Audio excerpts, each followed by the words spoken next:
Today's reading is from Cheonseung-gyeong, Book 9, Chapter 1, Section 1. What is home church? Until now, you may have thought that home church is just an institution of the Unification Church, but that is not so. Home church in the Unification Church is your personal heavenly kingdom. It is your kingdom, not anyone else's but yours. After Jesus gave Peter the keys to the kingdom of heaven, where did he go? He went the way of the cross. The keys to the kingdom of heaven are the home church movement. In other words, we must establish tribes, and it is our mission through home church to present a model of the tribal system. Jesus said, "Whatever you bind on earth will be bound in heaven, and whatever you loose on earth will be loosed in heaven." If we don't bind home church, if we don't make it happen, we cannot go to the kingdom of heaven. The purpose of the home church movement is to have you emerge as true men and women. It is to elevate you to a position victorious over the fallen realm.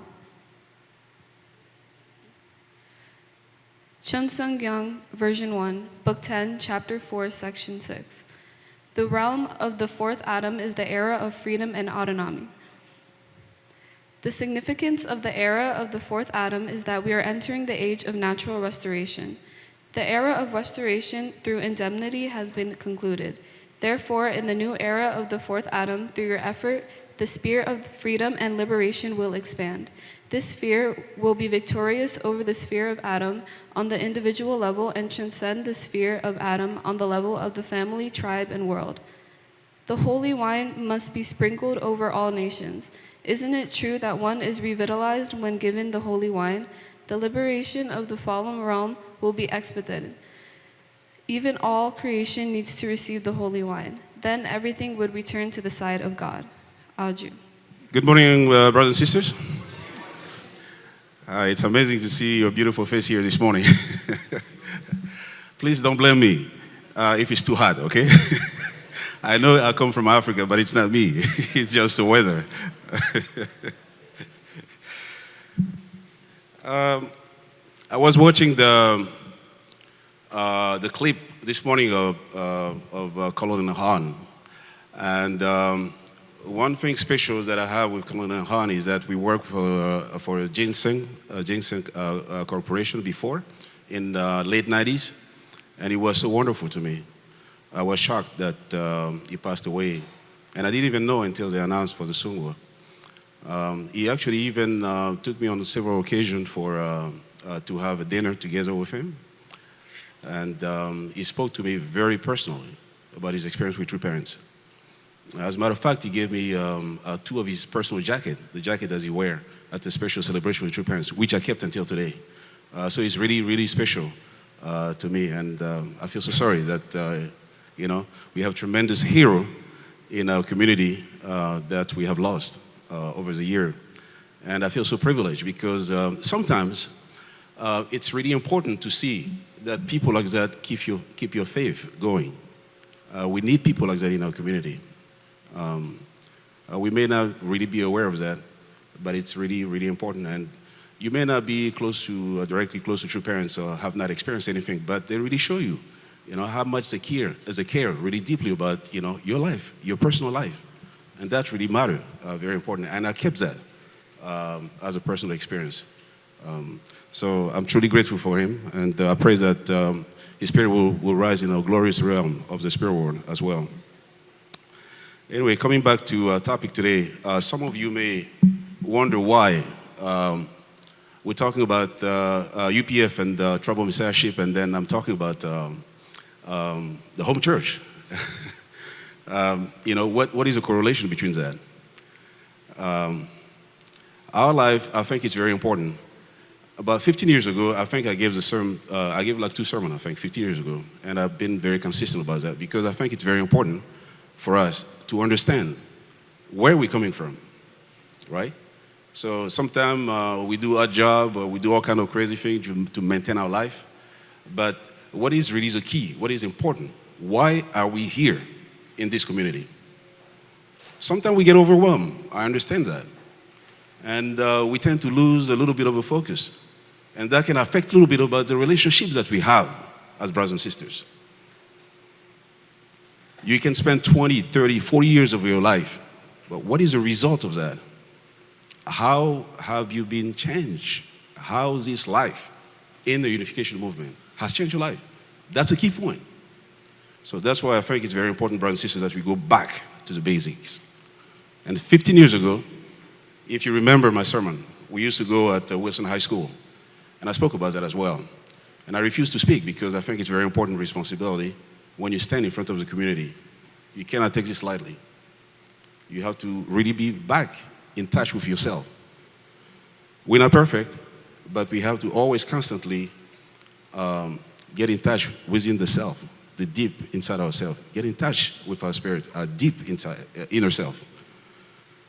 So, my question to you this morning, we all know what is the purpose of life, right? We always answer that question. We go to the divine principle, the purpose of life, fulfill the tree blessing, and all this kind of thing. We know that. That's very common type of thing to refer to. But one of the questions that we never really relate to, I think, is, what is, like, your purpose of life, right? What is your purpose of life? We answer the general question all the time, but we don't answer the question, the personal question. What is my purpose of life? We relate sometimes with something that has to do with, general activities, and, we get busy trying to fulfill a lot of things. But, what is it that I, Alan Tamilesio, or Reverend Danny Nelson, Pastor Manoj, Reverend Carol Pobens, what am I doing? What is my purpose of life? And sometimes it may turn out to be something very little, very simple, right? My son and I, that's just a short story. My son and I, we moved from the place we used to be before to in the same town. And when we moved there, actually, when we moved there, actually, I prepared this because I know I was sweating. So I had to bring a little something to, to clean my face. I didn't want to, dress casually when I'm speaking at the altar. I have to respect that because I'm in the presence of God. So I have to respect that. So I brought my jacket as a matter of fact, but it was really too hot. So I have to put it down. I'm sorry. But I have to respect, the place where I'm standing, to speak. When we moved to that new place, actually, there was next door a grandma, and every time that I walk around and I saw her, and I was wondering what's the reason why, she's all alone by herself in this big house. And as we went there, my wife and I, and, my son and my daughter, the first day we met her, she talked to us straight for 3 hours. And then my wife got tired. And we came back again once, and we stopped by and said, let's stop by. We wanted to ask a question, I think. And then we went to ask a question, we end up and talking, and then she started talking again for 3 straight hours. And then the next week, and the week after that. So you keep going. And I realized that she was so lonely. So we needed to really be with her and help her. And so sometime it would snow. And we used to have that tradition, bring my son, and then we clean the shovel the snow. And then I decided, okay, we get a shovel for the grandma, and she lives on the corner of the street, so we have to shovel all around the corner. So we have on both sides, actually. And from there on, my son was really determined. I saw that he was not really, big and strong. He couldn't do it, but, he was just determined. He was going. I was shocked. Such an energy. And he cleaned up all the snow around the grandma's house, and she was so happy. She said, come on in, please, We came in, and she wanted to give all the food in the refrigerator. I said, no, please keep it. This is for you. She said, no, please take it out and take it. I said, no, it's okay. So every time we do that, she was just so happy. And then I went, I prayed with her, and then I shared with her a little bit of, I didn't want to, off the record, but, kind of bless her. And she asked, who is your priest? I really want to come to your church. But, she was so old I couldn't move her to come to the church because it's risky, and, I have to have the permission from her daughter. She has a few daughters, but they rarely come to see her, like maybe once a month or something like that. So, sometimes the little things that you do in the community is very, very important. And the ways that I see the Universal Peace Federation, which is an activity that True Parents, as an organization that True Parents has established, is really key for us to be able to connect to that in a very easy way. In a very easy way. And as a matter of fact, if they don't mind, you can show the event that we have recently at the West Orange. If you can show the picture as we go forward. It's a very simple way to connect to the community. Why I'm saying that? Because you don't have to argue any way of theology or argue any philosophical debate or anything like that. It's very simple. You can just go, in your town, meet with the mayor, find multiple reasons why you want to be of any service. Find a million reasons to be kind in your community. And then you can gather all the people. You want to give only one to many people? It's not a problem. It's not really a big deal. As a matter of fact, all the events that we wanted, like we did recently in West Orange, and we have delayed many of those events because we wanted to do something special. And I believe Reverend Pobans spoke to our dear brother Joe Cohen's wife before. We wanted to honor his memory. We wanted to do a little tribute to him. So we didn't want to do all the event before that, so we delayed most of the event because of that, so that we can do something for him first before we do all the event. As a result, because the mayor, Clifton mayor, kind of lost the papers that I gave him before. It didn't really, it took like maybe 2.5 weeks, and so many things got delayed. But we wanted to honor that brother, for his dedication and everything that he has done, reaching out to the community. And this is really the easy way for us to reach out to the community. So anyway, in short, we, did that event, and we gave everybody, holy wine, and Pastor Manoj prayed for them. So those people were really moved. You can see that really something special, kind of special came into, the room. Everybody was just so happy. It was like the Holy Spirit really took over them. And I think that's really very important. That's the easy way for us. We can always bless people anytime, anywhere. But, the most important thing is how you bond with them. You develop a relationship so you can educate them. It becomes really a natural witnessing. It's not something you have to struggle, go over the street and all this kind of thing. You want to bless your people? Yes, come join us. Let's go meet the mayor. They have all these people. They have all the ministers there. They have the women organizations. They have all these people in place. So the models that we want to develop is that you can develop your home church. The UPS visions that we have is that it's developed based on the home church. Providence. It's not just an organization that we're doing some activity. It's really a life-changing organization that is working toward building a better world, a world of peace. But it's based on the model of the home church. It's very simple. That's a modern-day home church movement that we have through UPF. That's why it's so simple. You really can reach out to people very easily. You easily can bless people.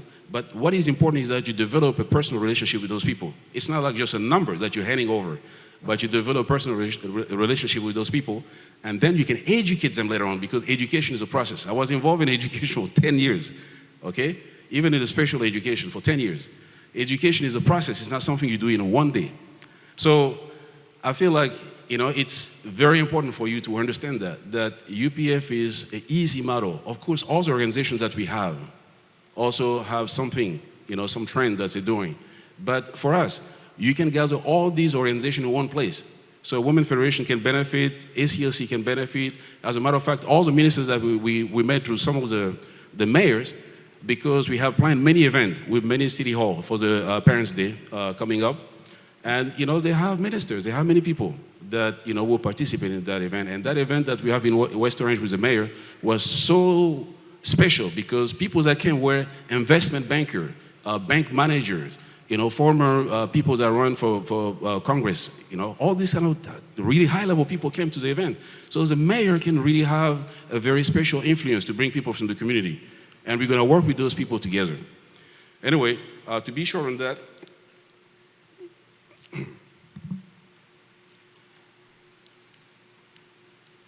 so one of the things that I think it's very important for us to understand is that, many times we talk about, with our brothers and sisters, right? We talk about our spiritual life. And when we talk about spiritual life, we put a lot of emphasis about, just sexual sin, things like that. But actually, Father emphasized three things that we need to develop in the community. I actually have a video, but because of time, maybe sometime we'll share that. But there are three things that Father really emphasized that we need to develop because we're doing a movement to change the community. We need to transform the community, right? It's not just something that we're doing casually because we want to please people. Father emphasized, that we should be careful about the misuse of sexual love, the misuse of public things, public money, and the misuse of human right, of hurting your brother and sister hard. How many people among us put emphasis on all this kind of thing? Right? I think, sometimes it's, some brothers and sisters, they have a really hard time, when, they have some difficulties in their personal life, right? But that person, has the potential to do a lot of things. So we need to really emphasize all these aspects, right? We can try to be as pure sexually as we can, but what are you doing? Are you really using, public thing properly? Are you trying not to hurt your brothers and sisters' heart? What kind of chanting book you're building if you're walking over your brothers and sisters' heart every day? What kind of chanting book? You're gonna be kidding me, right? So all these three things are equally very important for us, right? So if it's only, we have to, of course, Father emphasized that we have to be very important to be, pure. But the Muslim, there's still some people, if you commit a sexual offense, they stone you to death. They're even very strict about that. What difference does it make? Right? They're even more strict than us. So we have to be different. We have to really, be very careful the way we deal with our brothers and sisters. We have to build a world or community that we can truly show true love to our brothers and sisters. Right? So let's emphasize all the three. Let's not just put focus on one thing, right? Let's treat each other, in a way that we can respect and truly love and serve one another. And also, in that regard, I think we need to really understand that by making effort to build a better community, we're seeking to transform that community. And that begins with ourselves, right? So we have to be very, very clear about that point. We have to really make an effort to make sure that we are ourselves the change that we want to see in the community. Because if we're not, then we cannot really make any progress. Nothing is going to happen. Why I'm saying that? Because I believe absolutely, when there is a transformation, it becomes a revelation, right? So transformation is a revelation. Like people see through the naked eyes what, something has changed. It seems like true mother, she feels so confident in God's love. She says, I'm the begotten daughter of God. She says that. She proclaims that. Right? But this is the personal relationship that true mother has with God. None of you have this. You may not be able to understand that.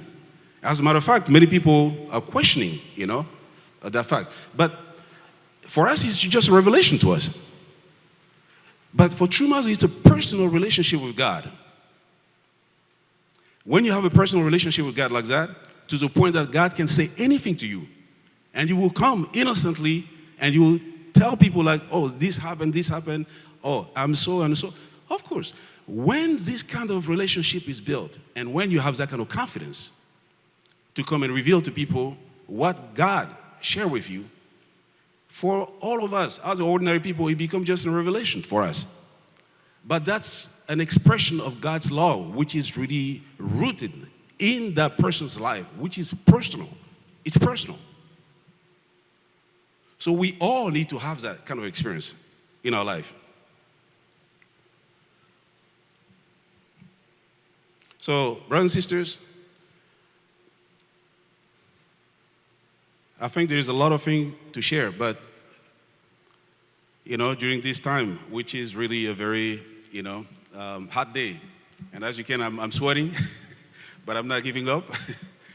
I wanted to come with my suit and really stand here to honor this place because it's a very important place. What I want to tell you, what I want you to retain, to remember from what I'm sharing with you today, it's not just UPF, but it's to think. Please think and remember. What is the concept of the original home church that True Parents talk about? Why True Parents is talking about the era of the fourth Adam is the era of natural restoration. Natural. You don't need to argue to anybody, right? It should be natural. How this is going to be natural if you don't have a personal confidence, if you don't feel truly God present in your life? What kind of revelations that you're going to share with your brothers and sisters? What kind of revelations that you're going to share with the world? How God has changed your life. We have to feel that. God has to be present in our life, personal. Don't just be burdened by accomplishing a lot of things. Even the Bible says, obedience is better than sacrifice. Why God is saying that to us? Don't just try to compile a lot of things in your life. Okay? It's important that we try to do a lot of things. But at the same time, how this fit into God's plan? What kind of challenge and good that we're trying to build? Okay? Are you just emphasizing, the side like, okay, I need to be pure, and so I can go to heaven? Are you just emphasizing like, okay, I need to maybe, not use public money in the wrong way or public thing in the wrong way so I can go to heaven and then neglect the other one? Or just, hurt your brothers and sisters' heart and think like, okay, it's okay because I'm trying to do that, so I have to do that, in order to accomplish this, and then I can go to heaven like that? You can't do that. Okay? Think about being, the purity of life. It's very important. Think about the public life. It's very important. Think about, not hurting your brothers and sisters' heart. These are three important things that we need to go along as we fulfill, God's challenge good. So be the real change. Be the challenge good that we're talking about. All right? So thank you so much, brother and sister. Thank you, and God bless you.